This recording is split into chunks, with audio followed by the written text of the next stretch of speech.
Hello friends, आज हम लोग देखेंगे रिलेटिव इंट्रोपी, है ना। रिलेटिव इंट्रोपी क्या होता है?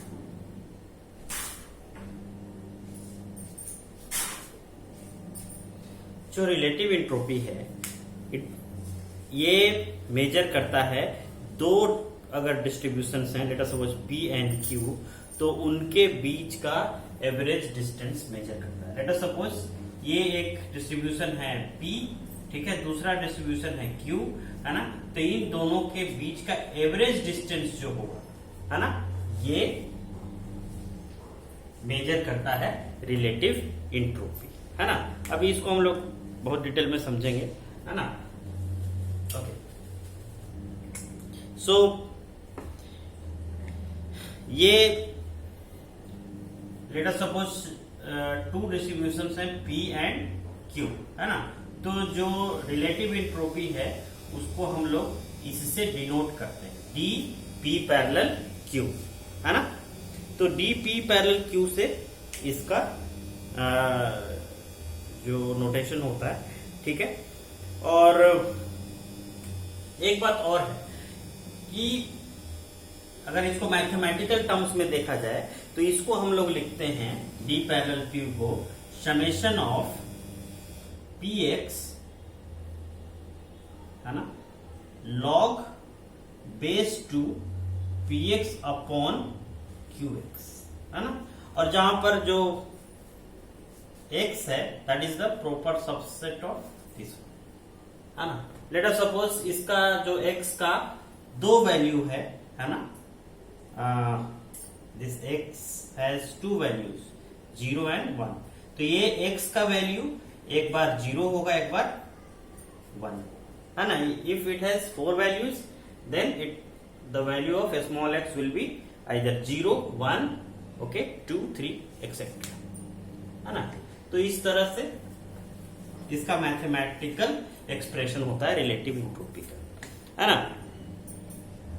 अब इसमें यह है कि अगर आपके पास कोई भी फंक्शन है ना, कोई भी डिस्ट्रीब्यूशन है, लेट अस सपोज P, कोई भी डिस्ट्रीब्यूशन है P, ठीक है, और उस P को हमको एवरेज नंबर ऑफ बिट्स में रिप्रेजेंट करना है, एवरेज नंबर ऑफ बिट्स में रिप्रेजेंट करना है। ऐसे समझते हैं कि लेट अस सपोज आज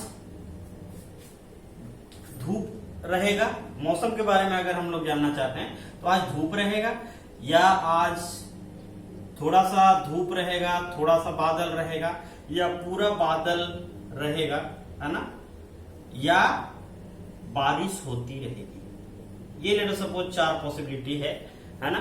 इसका लेट अस सपोज अगर आज ब्रॉडकास्टिंग में जब बताते हैं तो बताते हैं कि आज 75% चांस है कि धूप निकला रहेगा, है ना। 25% चांस है, सॉरी 10% चांस है कि बारिश हो, मतलब ये थोड़ा बादल भी रहेगा और थोड़ा धूप भी निकलेगा, है ना। या 5% ये भी चांस है कि आज पूरा बादल रह सकता है, 5% ये भी चांस है कि आज बारिश हो सकती है ना। ये डिपेंड करता है कि ये कब का मौसम रिपोर्ट है ना। ओके, सो इस तरह का पॉसिबिलिटी अगर कहीं पर है, और लेट अस सपोज ये पहला डिस्ट्रीब्यूशन है P, ये पहला डिस्ट्रीब्यूशन है P। लेट अस सपोज ये ट्रू डिस्ट्रीब्यूशन है। क्या है ये? ट्रू डिस्ट्रीब्यूशन, जिसके बारे में हमें आइडिया पता है ना। और एक दूसरा डिस्ट्रीब्यूशन है Q, है ना, वो इसी में कुछ अलग टाइप का है। लेट अस सपोज वो कहता है ये 50% है ना। ये जो है नोटेशन दोबारा करने का जरूरत नहीं है ना। ये 60% है इसका चांस, है ना। इसका 20% है और इसका 10% है, इसका 10%, है ना। ये दो डिस्ट्रीब्यूशन होंगे, एक P और दूसरा Q। अब ये P और Q जो दो डिस्ट्रीब्यूशंस हैं, इसमें एवरेज डिस्क्रिप्शन लेंथ हम लोग निकाल सकते हैं, है ना। एवरेज डिस्क्रिप्शन लेंथ निकाल सकते हैं कि इस को निकालने के लिए हमें कितना average number of bits required होगा, है ना। तो इसके लिए हम लोगों को पता है कि अगर ये डिस्ट्रीब्यूशन इस तरह से दिया हुआ है तो प्रोबेबिलिटी कितना हो जाएगा 75/100, 10/100, 5/100 और इससे हम लोग इंट्रोपी निकाल सकते हैं एचपी। तो कोई भी अगर डिस्ट्रीब्यूशन दिया हुआ है तो उस डिस्ट्रीब्यूशन के हेल्प से हम लोग उसका इंट्रोपी निकाल सकते हैं और वो इंट्रोपी क्या देगा, average number of bits required to represent this distribution और रिप्रेजेंट दिस रैंडम वेरिएबल, है ना। इसको आप निकाल के देख सकते हैं। इसका कुछ वैल्यू आएगा, लेट अस सपोज 1.6 आएगा। ये आप देख सकते हैं, है ना। एचपी का जो फॉर्मूला है minus log summation of log X या P X log P X, P log P minus के साथ, है ना, X is proper subset of this one. ये एचपी का फॉर्मूला है, ठीक है। यहां से निकालेंगे तो ये लगभग इस तरह आएगा, ठीक है। अब दूसरा चीज ये है कि अगर ये डिस्ट्रीब्यूशन दिया हुआ है तो इसका डिस्क्रिप्शन लेंथ अगर आपको निकालना है, इसका डिस्क्रिप्शन लेंथ अगर निकालना है तो आप एचक्यू निकाल लीजिए कि average number of bits required to represent this random variable Q, है ना। Random variable X with distribution Q will be H Q. या अगर आपको ये वाला पता है, ठीक है, और दोनों के बीच ये पता है ना, रिलेटिव इंट्रोपी अगर पता है तो आप H Q is equal to आराम से निकाल सकते हैं H P plus D P parallel Q, है ना। तो ये क्या हुआ, अब ये समझना है कि if there are two distributions, है ना, of a random variable x, if there are two distributions of a random variable x, first one is p and another one is q, let us suppose this one is the true distribution और इसके बारे में हमको idea है कि इसका description length represent करने के लिए कितना होना चाहिए hp, और लेट अस सपोज जो q है उसके साथ हमें p और q के बीच जो इसको KL डाइवर्जेंस भी बोलते हैं, कुल बैक लिबरल डिस्टेंस, कुल बैक LEIBER लिबरल डिस्टेंस, है ना, ये भी बोलते हैं कुल बैक KL डिस्टेंस, है ना, between two distributions of a random variable, है ना। तो अगर रिलेटिव इंट्रोपी पता है या केएल डिस्टेंस पता है आपको दो डिस्ट्रीब्यूशंस के बीच, किसी रैंडम वेरिएबल एक्स का जो दो डिस्ट्रीब्यूशंस है उसके बीच में का अगर आपको ये पता है रिलेटिव इंट्रोपी या केएल डिस्टेंस, तो आपको कुछ नहीं करना है, एचपी प्लस ये रिलेटिव इंट्रोपी को ऐड कर देंगे तो एचक्यू आ जाएगा, है ना। तो इस तरह से ये बहुत आसानी से हम लोग निकाल सकते हैं, है ना। अब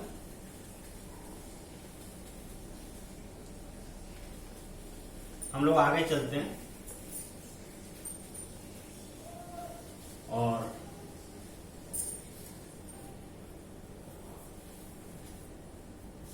यहां से फिर हम लोग अब इसका थोड़ा सा प्रॉपर्टी भी देख लेते हैं, है ना। हम लोगों ने देखा रिलेटिव इंट्रोपी क्या है, P parallel Q that will be given by minus summation of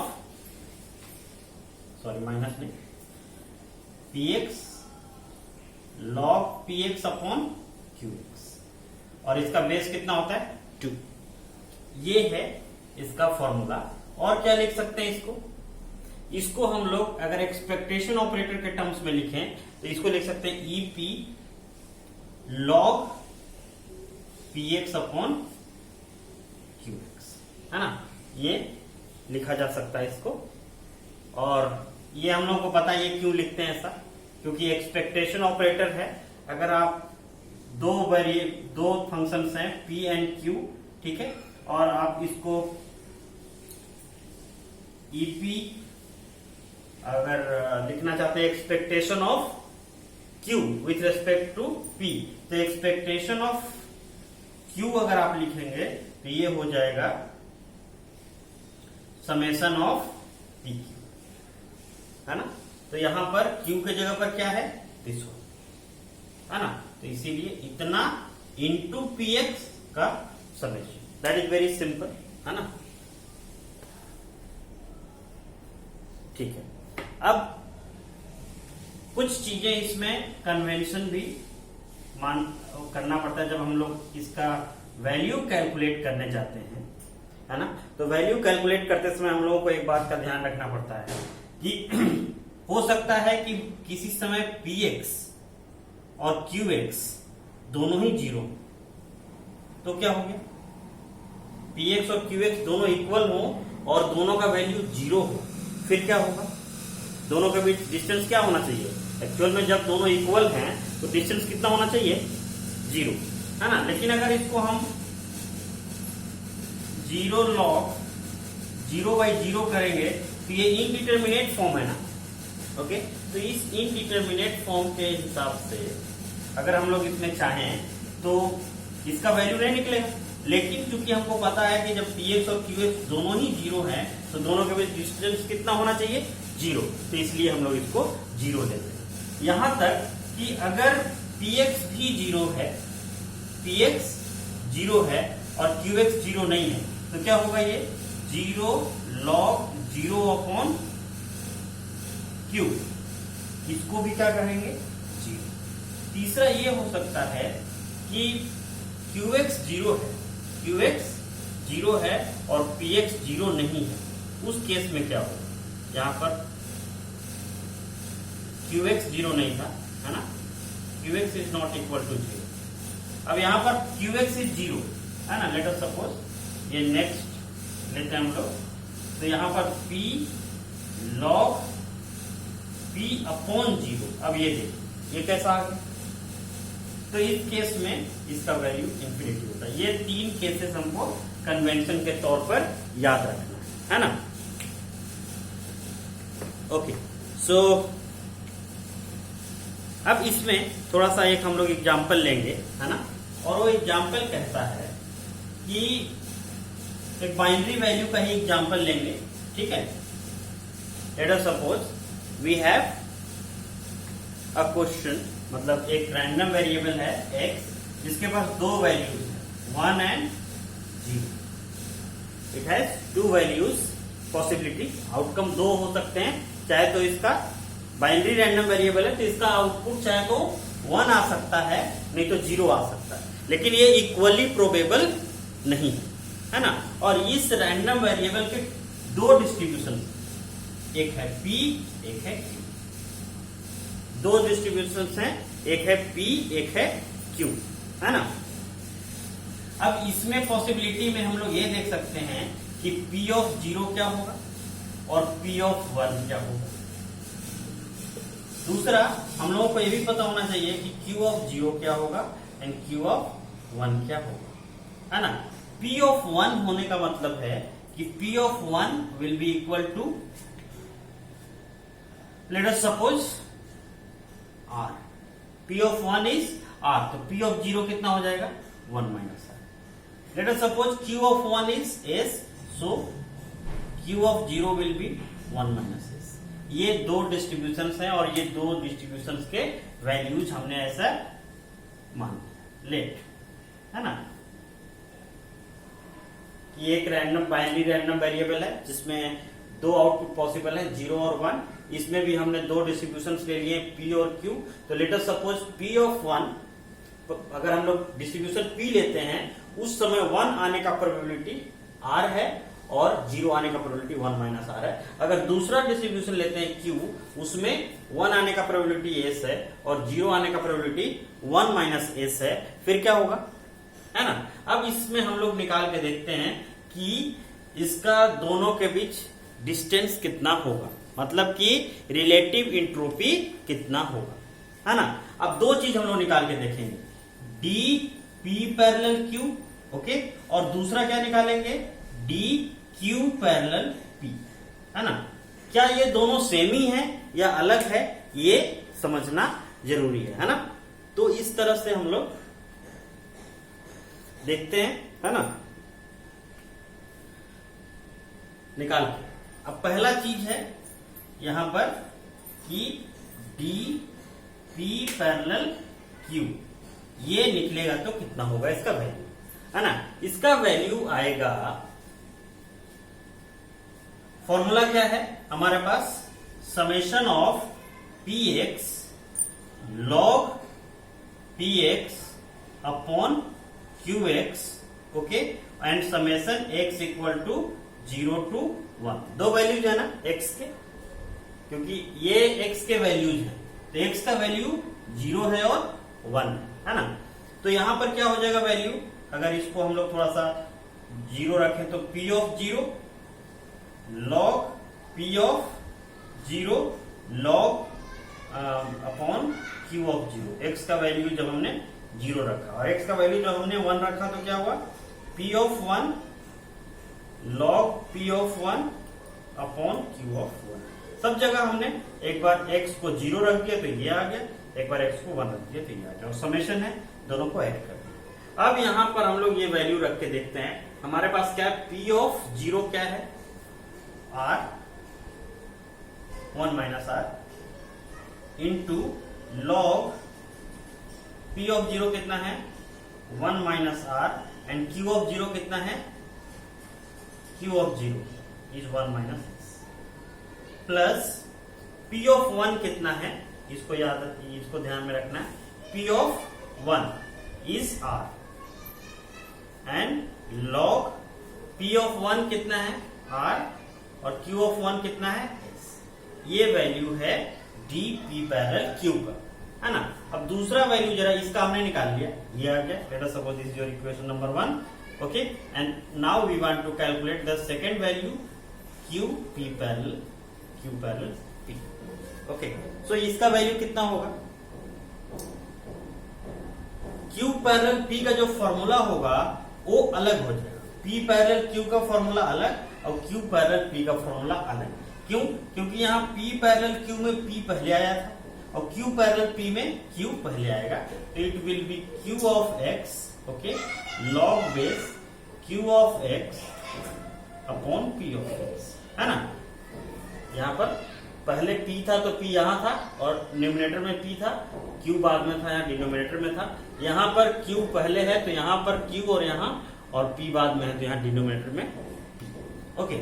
so and x का वैल्यू 0 से 1, है ना। Let us suppose we will take the value of x, then क्या होगा, q of 0 log base q of 0 upon p of 0 plus what will be the value when we will take the value of x equal to 1, so it will be q of 1 log q of 1 upon p of 1।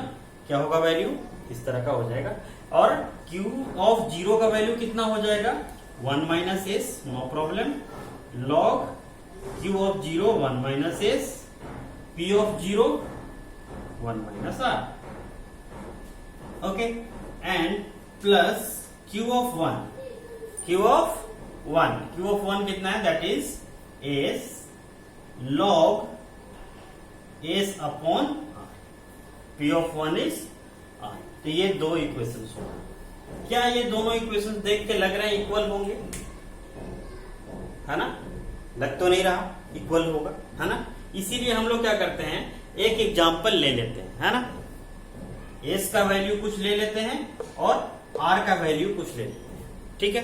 s और r का value लेने से पता चल जाएगा कि ये क्या दोनों इक्वल ही हैं, इक्वल आते हैं या इक्वल नहीं आते, है ना।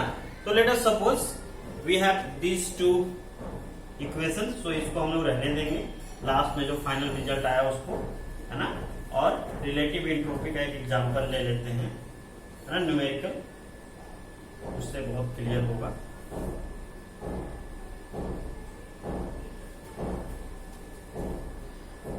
ठीक है। और ये एग्जाम्पल क्या है, let us suppose we have r equal to 1/2 and s equal to 1/4। ये दो वैल्यूज हमने ले लिया। फिर हम लोग निकालते हैं d p पैरेलल q। ये क्या हुआ, relative entropy between p and q। सो ये फॉर्मूला लगाएंगे, है ना। 1 माइनस आर कितना हो जाएगा, 1/2 log 1/2 अपॉन 1 माइनस एस कितना हो जाएगा, 1 माइनस 1/4 दैट इज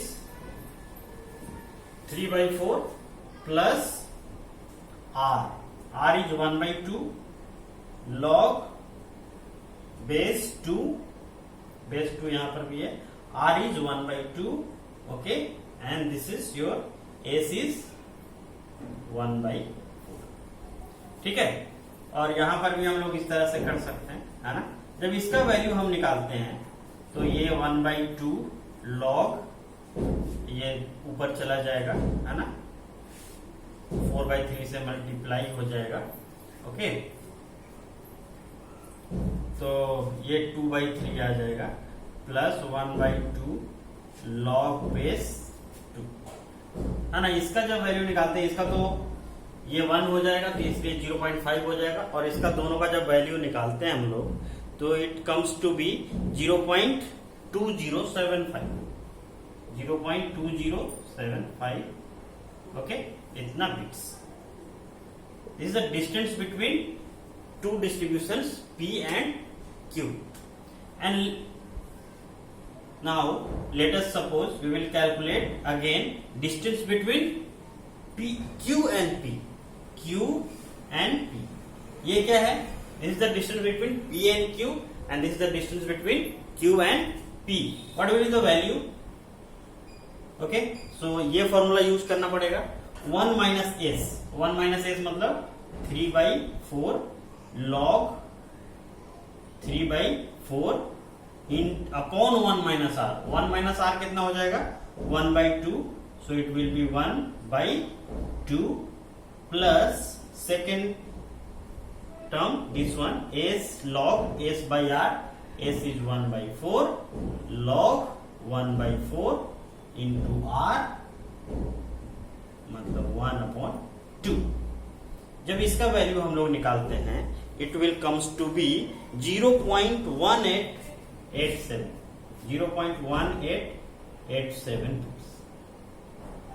है ना। इतने बिट्स का आवश्यकता पड़ेगा। ये डिस्टेंस है, इतना बिट का डिस्टेंस है Q और P के बीच। मतलब relative distance between P and Q and relative distance or relative entropy between Q and P are not equal, है ना। देख रहे हैं, ये और ये इक्वल नहीं है। तो relative entropy between P and Q and relative entropy between Q and P are not equal in general. In general, these are not equal, है ना। तो ये इन जनरल इक्वल नहीं होते, ये ध्यान रखना है। नहीं तो कई बार कंफ्यूजन होता है कि D P parallel Q and D Q parallel P दोनों सेम ही चीज है। नहीं, relative distance, relative entropy between P and Q is one quantity and relative entropy between distribution Q and P is another quantity. These two quantities are not same. In general, these two are not same, है ना। जब s और r दोनों same हो जाएंगे तब ये भी 0 हो जाएगा, तब ये भी 0 हो जाएगा, तब जाके ये दोनों इक्वल होंगे।